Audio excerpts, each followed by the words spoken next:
Welcome back to the channel. Today we'll talk about Pigeon. It's one of the most common, especially in Journey into Power. It is in every Journey into Power class, unless your teacher tell you to take whatever else.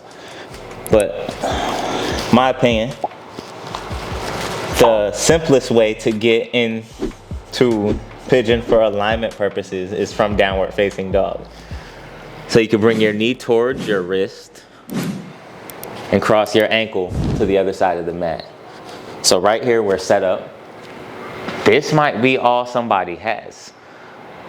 So if a block, you want to throw it under this hip, you toss me a block.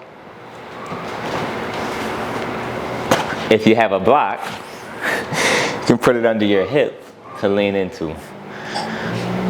Good. Now, this hip and this heel, the closer they are, the more support you'll have in Pigeon.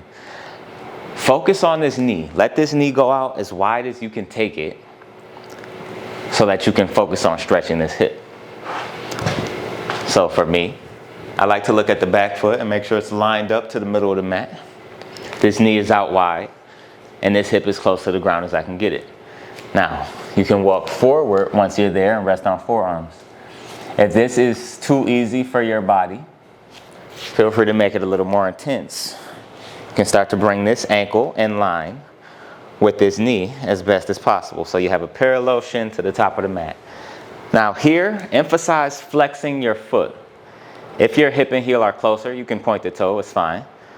But here it's necessary to flex your foot to protect your knee, because now this 90 degree, if you start to feel it in your knee, that is not good.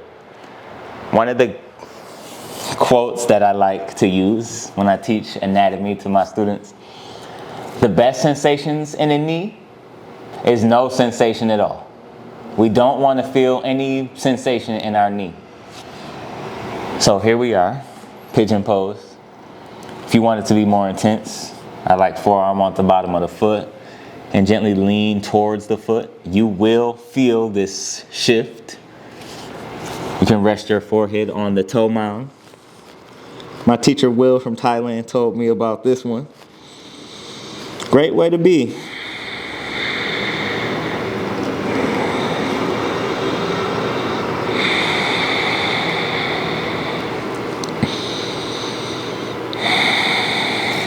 Now, when you come out of Pigeon, you want to find a vertical spine first and create engagement along the back leg.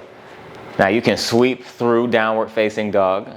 I like the lazy way, where you swing the back leg around and you swing the front leg to the back.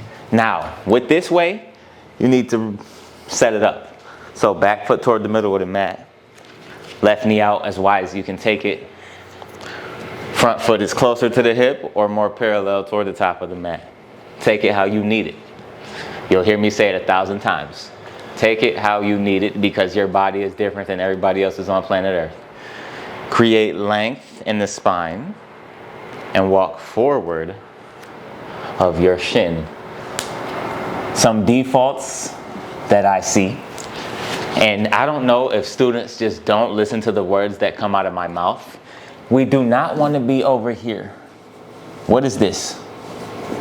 Somebody in the comments tell me what this is. This is not it. What are you feeling here? Now, when your knee is out here and you're over here, oh, I feel this a whole lot. We're looking for the feeling. This is not about escape. This is about surrender. The only way to surrender is to be deep in it. So lean into the feeling, lean into the tension, and surrender to it. That's why we have blocks. One for your hip, one can be for your forehead. If you can allow your head to rest, the rest of your body will let go. It's like going to sleep at night. Try to go to sleep and lift your head off something and try to keep it lifted. Your body will not relax. So when you can let your head lay down somewhere, the body will start to let go. And that includes forehead on toe mound.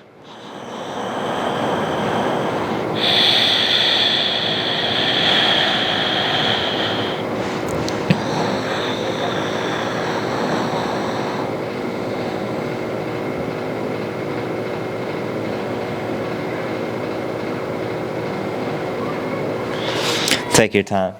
While we're here, quick bonus since you stayed. Back leg crosses over the front leg. This is double pigeon. So double pigeon, we want the ankle off of the knee as if you could put a shoe on here. And then you want the thigh to touch the heel. You want to try to get your shins stacked as best as possible. Now, the way that I like to play with depth here, hands lift the hips, and you can rotate out. See, now my hips are tight because that just happened. But with parallel shins, this is what it looks like for me. Don't beat yourself up about this. For support, you'll bring your heel closer to the thigh, and that gives leverage so you can lean into it, and it doesn't have to be so intense. If this is just not happening, you can bring your foot on top or inside. This is fire log, and you can lean forward here too. Let it be progression. You got the rest of your life to do this, to open it up, to surrender to it. Let's take the other side. Again, blocks are here for support. So, if you need this support, this block can rest right beneath this knee. And you can lean here. And you'll let your breath breathe. You'll settle in, you'll surrender.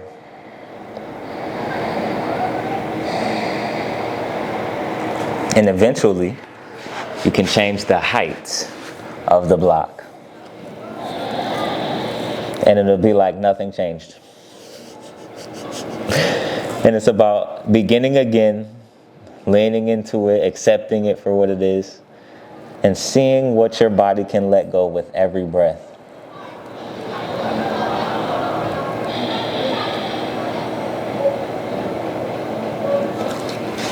And obviously, me just changing the height of the block like this, it's because I can do this without the block. Take your time. Lean until sensation subsides, until it lessens to a degree that it's not bothering you anymore. And then you can shift the height.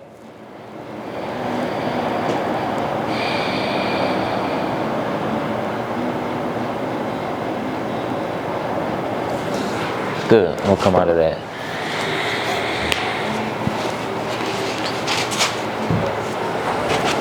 Pigeon, one of the most important hip openings.